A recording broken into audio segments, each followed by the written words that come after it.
അതല്ല, K V തോമസിൻ്റെ ഈ പ്രശ്നത്തെ രണ്ട് രീതിയിൽ കാണുന്നുണ്ട്. ഒന്ന്, ഈ അദ്ദേഹത്തിൻ്റെ അധികാരമോഹം. ഈ അധികാരമോഹം എന്ന് പറഞ്ഞാൽ ഇപ്പോൾ രാഷ്ട്രീയ പ്രവർത്തകരോട് ചോദിക്കുക. ഇപ്പോൾ വി ഡി സതീശൻ തന്നെ ഈ ഇലക്ഷന് മുമ്പ് അദ്ദേഹം നടന്ന ഇൻ്റർവ്യൂവിൽ പറയുന്നുണ്ട്, അധികാരത്തിലെത്തുക എന്ന് പറഞ്ഞാൽ ഏത് രാഷ്ട്രീയ പ്രവർത്തകൻ്റെയും സ്വപ്നമാണ്. അങ്ങനെയൊന്നും ഇല്ലാത്തൊരു വിനീതനാണ് ഞാൻ എന്ന് പറയാനുള്ള കാപട്യം എനിക്കില്ല എന്നാണ് വി ഡി സതീശൻ പറയുന്നത്. അത് ശരിയുമാണ്. ആളുകൾ രാഷ്ട്രീയത്തിൽ പ്രവർത്തിക്കുന്നതിനാണ് അധികാരത്തിലെത്തി ജനങ്ങളെ സേവിക്കുക എന്നുള്ളതാണ് എൻ്റെ ലക്ഷ്യം. പക്ഷെ അധികാരം മാത്രമാണോ ഒരു രാഷ്ട്രീയ പ്രവർത്തകൻ്റെ ലക്ഷ്യം? അധികാരമില്ലെങ്കിൽ പിന്നെ സൂയിസൈഡ് ചെയ്യുക, അല്ലെങ്കിൽ പാർട്ടി മാറുക, ഐഡിയോളജിനെ തള്ളി പറയുക, അത് ശരിയല്ലല്ലോ. അതാണ് കെ വി തോമസിൻ്റെ പ്രശ്നം. ഈ എറണാകുളത്തെ കോൺഗ്രസ് പ്രവർത്തകർക്ക് കെ വി തോമസ് ആരാണെന്ന് നന്നായിട്ട് അറിയാം. ഈ കെ വി തോമസിന് ഒരു ഇരട്ടപ്പേര് വിളിച്ച് കളിയാക്കുന്നുണ്ട്. അത് വിളിച്ചത് കോൺഗ്രസ്സുകാരാണ്. 2001 കാലത്ത്, ആൻ്റണിയുടെ കാലത്താണ് ആ സമയം, ആൻ്റണി സർക്കാരിൻ്റെ കാലത്ത് തിരുതോമ എന്നാണ് വിളിക്കുന്നത്.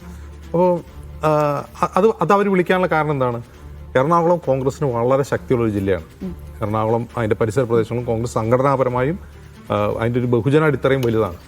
അപ്പോൾ അവിടെ സമരം ചെയ്തും പോസ്റ്റർ ഒട്ടിച്ചും മുദ്രാവാക്യം വിളിച്ച് നടന്ന പ്രവർത്തകരുടെയൊക്കെ മുകളിലൂടെ ഒരു കെമിസ്ട്രി അധ്യാപകനായ കെ വി തോമസ് പറന്നിറങ്ങുകയാണ് മന്ത്രിസ്ഥാനത്തേക്ക്, MLA സ്ഥാനത്തേക്ക്.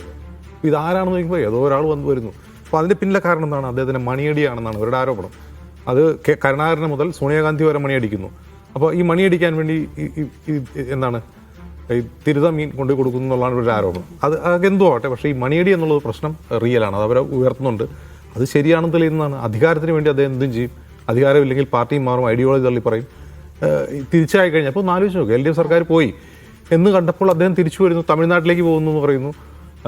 സതീശനെ അടുപ്പിക്കില്ല എന്ന് തോന്നുമ്പോൾ രമേശ് ചെന്നിത്തലയെ സോപ്പിടാൻ നോക്കുന്നു. ഈ ചെന്നിത്തലയെ സോപ്പിടുന്നതിൽ വേറൊരു പ്രശ്നം കൂടിയുണ്ട്. കഴിഞ്ഞ ഈ ഇലക്ഷൻ നടക്കുന്ന സമയത്ത് മാർച്ച് 30 രമേശ് ചെന്നിത്തല എറണാകുളത്ത് പ്രചരണം നടത്തുകയാണ്. അപ്പോൾ മത്സ്യം വിൽക്കുന്ന ആളുടെ അടുത്ത് നിന്നിട്ട് സംസാരിച്ചുകൊണ്ടിരിക്കുമ്പോൾ അദ്ദേഹം ചോദിക്കുന്നു, തോമസ് മാഷിന്റെ തിരുതയില്ലേ എന്ന് ചോദിക്കുന്നു. ആ വീഡിയോ ലീക്കായി. ആ വീഡിയോ ലീക്ക് കഴിഞ്ഞപ്പോൾ അത് തോമസ് മാഷ് ഭയങ്കര കൊണ്ടു. അദ്ദേഹം പറഞ്ഞു, ചില സിനിമകളിലൊക്കെ ആ ഒരു കണ്ടന്റ് കയറി വന്നിട്ടുണ്ട്. അദ്ദേഹം എന്ന് പറഞ്ഞ ഒരു സമൂഹത്യാഗ രമേശ് ചെന്നിത്തല അപമാനിച്ചു. അതിലേക്കാണ് ഞാൻ വരുന്നത്. അപ്പോൾ ഈ അധികാരത്തിന് വേണ്ടി അധികാരം മാത്രം ലക്ഷ്യമാക്കി നടക്കുക എന്ന് പറഞ്ഞാൽ അവർക്ക് സാമൂഹ്യ പ്രവർത്തനമല്ല പ്രശ്നം, അവരുടെ അധികാരം മാത്രമാണ് പ്രശ്നം. അധികാരത്തോടുള്ള മനുഷ്യൻ്റെ അഡിക്ഷൻ ഭയങ്കരമാണ്. മദ്യത്തോടും മയക്കുമരുന്നിനോടുള്ള അഡിക്ഷനേക്കാൾ വലുതാണ് അധികാരത്തോടുള്ള അഡിക്ഷൻ.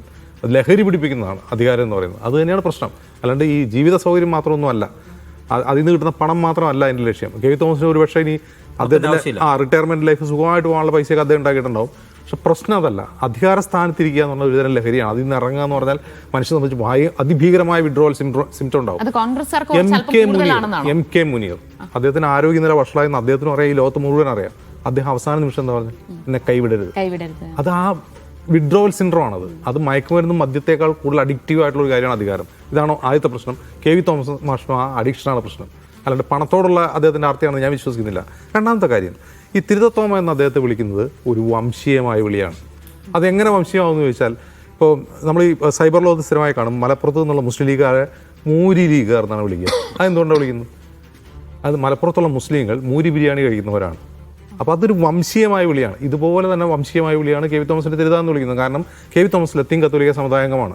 ലത്തീൻ കത്തോലിക്ക സമുദായങ്ങൾ കൂടുതൽ മത്സ്യബന്ധന തൊഴിലാളികളാണ്.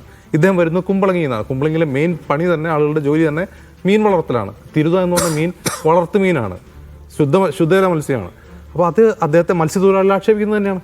അപ്പോൾ ഇത് മനസ്സിലാക്കാൻ പറ്റാത്തത് എന്തുകൊണ്ടാണെന്ന് വെച്ചാൽ, ഈ പുതിയ കാലത്തിൻ്റെ രാഷ്ട്രീയം കെ വി തോമസിന് മനസ്സിലാവുന്നില്ല എന്നതുപോലെ തന്നെ ഈ കെ വി തോമസിനെ വിമർശിക്കുന്നവർക്കും മനസ്സിലാവുന്നില്ല. അദ്ദേഹത്തെ തിരുതത്തോമ എന്ന് വിളിക്കുന്നത് അദ്ദേഹത്തെ വംശീയമായ അധിക്ഷേപിക്കൽ തന്നെയാണ്.